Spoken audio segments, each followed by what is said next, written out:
This video is sponsored by Squarespace. When it comes to websites, online stores, etc., there's no place to build a beautiful online presence like Squarespace. What's up, dweebs? Welcome to another What I Watched This Month, January and December edition. You thought I'd skip December? Absolutely not. My schedule near the end of December was pretty annoying. Let's just say I may or may not have a sleigh of sorts. But here we are, and I will say I'm going to move through these relatively quickly because who the hell is going to want to watch an hour-long What I Watched This Month video? I started December with Rue, that first episode of Euphoria special thing. People went nuts for this thing, and quite frankly, I couldn't fall in love with it the way everyone else did. I think the fact that it's basically one scene is kind of cool, and it's definitely interesting. I do like Euphoria a lot. You guys know this already, but I just need more to get into it. I think jumping into this over a year after last watching the show made it hard to adjust, but maybe that's just me. Then I watched Mank. It's fine. It's been 2 months, and it hasn't grown on me. The cinematography is nice. Amanda Seyfried is good. Not one of Fincher's best, but like, sure, why not? Then I watched Another Round. This, on the other hand, has only gotten better with time. I love this movie. I love the chemistry, the humor, the dancing, the vulnerability. What a smart and entertaining flick. One of my absolute favorites of that last year. Then I watched Time. This is a really unique documentary that absolutely destroyed me by the end. It feels incredibly intimate from beginning to end. So authentic and such a different approach to not only documentary filmmaking,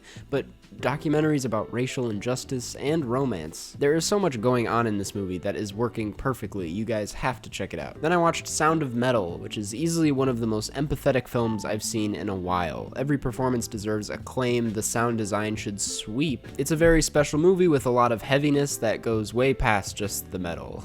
See what I did there? Then I watched The Trial of the Chicago 7. I'm really not crazy about this, but I also don't have a lot against it. I think it's a very lukewarm take on a subject revolving around revolution. Sorkin is a master at keeping the momentum going and never leaving a dull moment, and that certainly applies here, but I swear to God, I almost forgot to add this to the video. That's how forgettable it was. Maybe, just maybe, it's because I don't like Eddie Redmayne. Then I watched The Death of Dick Johnson. Again, one of the best documentaries of the last year. Kirsten Johnson makes something so beautiful and funny with this. I can't think of a better way to pay tribute to someone you love. This not only had me thinking a lot about grief and how we go about processing it, but also documentation and how we choose to preserve memories of love. It's a fascinating film that I cannot recommend enough. It is on Netflix. And I watched Coraline. Let's just say I'll have more to say on this very soon, like in a week. Then I watched The Queen's Gambit, finally. What a fun ride this is. Anya Taylor-Joy has always been someone who I wanted to see not only get more attention from everyone, but also be given the space to show off her skills as an actor.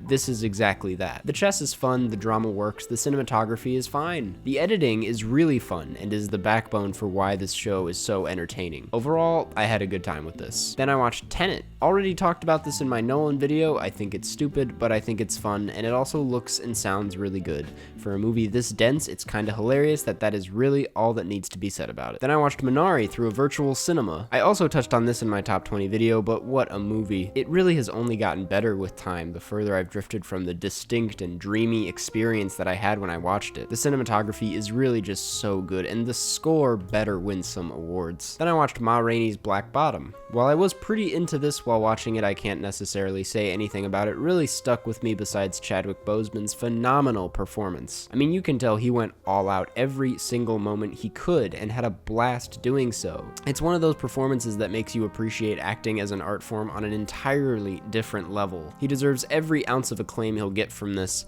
and that's kind of all I have to say about the movie itself. Then I watched Steve McQueen's Mangrove. This has got to be one of the most gripping and unfortunately relevant courtroom dramas that I've seen in a while. I mean, like, way better than the other movie I talked about. It boils within you exactly the way it should and serves as a fascinating slice of something that cuts way deeper. Some fantastic performance, some crispy-ass cinematography, and an unforgettable experience overall. Then I watched Let Them All Talk. This is somehow the most wine mom-ass movie and the most anti-wine mom movie at the same time. I didn't expect that to be a tongue twister, but it kind of was. Like, the performances and cast suggest you're in for a comfortable watch, which this is to a certain extent, but Soderbergh's relatively minimalist approach suggests that this ain't your average mom flick. This is for the cultured moms who want something a bit artsier. Which is to say, not to brag, but my mom and I had a good time watching this. Lucas Hedges is dweeby in all the right ways. Then I watched Swallow. This was one of my most anticipated flicks of the last year, and I was a little let down. I think this has a super interesting premise. A woman swallows weird things like thumbtacks and marbles and other stuff. And I think the messaging behind that choice was very cool and pretty original. But the style of the film was just a little too bleak for me in a way that felt more like an empty choice rather than something that fit the shock of the events within the film. It's got a cool metaphor, it's got some really interesting things here and there, but not something I'm ever gonna revisit. Then I watched Feels Good Man, a documentary about Pepe the Frog. This is one of my favorite documentaries of recent years. The animation style within it is super nice to look at. The subject is very normal, but in an intriguing way, like I wish we could have had more of him. And the film ties things up really nicely, implying the immortality of someone like Pepe the Frog and touching on the purpose iconography has on culture as a whole. It's a really fascinating film to watch in a year like this. I'm sure everyone will get a kick out of this in some way, shape, or form. Then I watched a film on Netflix called I'm No Longer Here. Not only is this a fascinating look into a culture within Mexico that I was personally pretty unfamiliar with beforehand,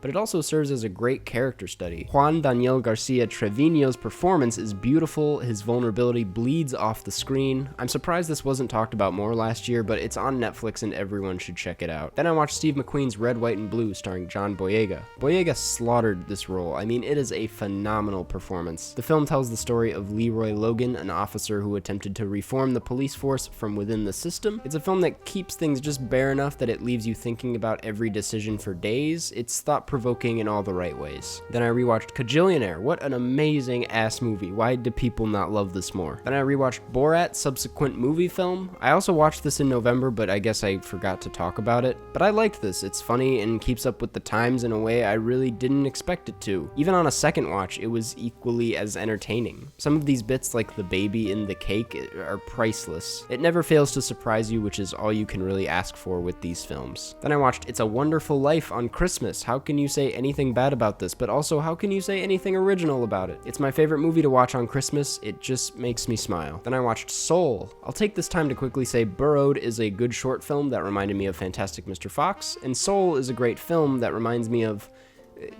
I don't know. That's my way of saying that this thing is so original. The animation really feels like it goes one step further with its technical abilities, but also pushes the envelope, creating a style that I can't say I've seen before. And the story really worked for me. I think this is one of the most mature films to come out of the studio, and they really pulled it off. Pete Docter is seriously one of the most talented screenwriters working in Hollywood today, and I think we should talk about that more often. Then I watched Fallen Angels, and oof, now this thing fucking rules. I have never been able to fully get into Wong Kar-wai's films. I respected the craft and the admiration for them, but never quite clicked for me. But this clicked. This has got to be one of the most playful films of all time. The man tries something new every single scene, and it all works. Not only is it never boring stylistically, but the characters are incredibly fleshed out and feel like the types of people you never get to see in movies. I could watch them and their journeys for days. It's an overwhelming film to watch that feels like a love letter to filmmaking without being about filmmaking. Besides, I guess, the camcorder stuff. But anyway. Then I watched Wolfwalkers. I knew going into this that these folklore tales typically aren't my cup of tea. Nothing against them, just an aesthetic and style of storytelling that never really clicked with me personally. But that said, I still loved this a lot. The animation is easily the highlight,